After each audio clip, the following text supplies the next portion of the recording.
Hi everyone, welcome to my channel. ఈరోజు నేను శ్రీ కుకుటేశ్వర స్వామి ఆలయం గురించి చూపిద్దామని వీడియో చేశాను. ఇది పిఠాపురంలో ఉంది.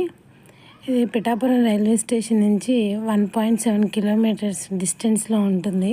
ఈ ఆలయంలోకి ఎంటర్ అవ్వగానే పెద్ద కోనేరు కనిపిస్తుంది. చాలా బాగుంటుంది.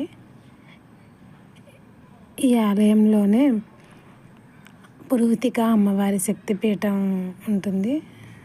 ఇది అష్టాదశ శక్తిపీఠాల్లో 10వ శక్తిపీఠం. నెక్స్ట్ ఇక్కడ శివాలయం, నందీశ్వరుడు ఉంటారు.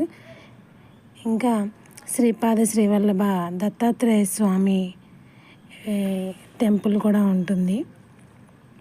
అలాగే ఇక్కడ నాగేంద్ర స్వామి, శంకరాచార్యులు, కాశీ విశ్వేశ్వరుడు, కాశీ అన్నపూర్ణ, సీతారాములు, నవగ్రహాలు, నందీశ్వరుడు, శ్రీ విఘ్నేశ్వరుడు, వివిధ రకాల దేవతామూర్తులు కూడా మనకు దర్శనమిస్తారు. ఈ ఆలయాన్నే పాదగయా క్షేత్రం అని కూడా అంటారు.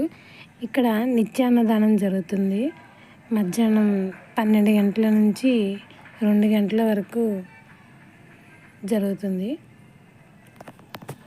ఇది నా ఫస్ట్ వీడియో కదా, ఎలా ఉందో కమెంట్ చేయండి.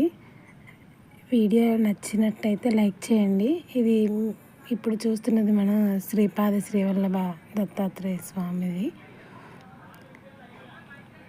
నెక్స్ట్ ఈ టెంపుల్ అనేది ఆధ్యాత్మికంగా కూడా చాలా బాగుంటుంది. ఇది అన్నదానం జరిగే place. Please subscribe my channel. Thank you for watching.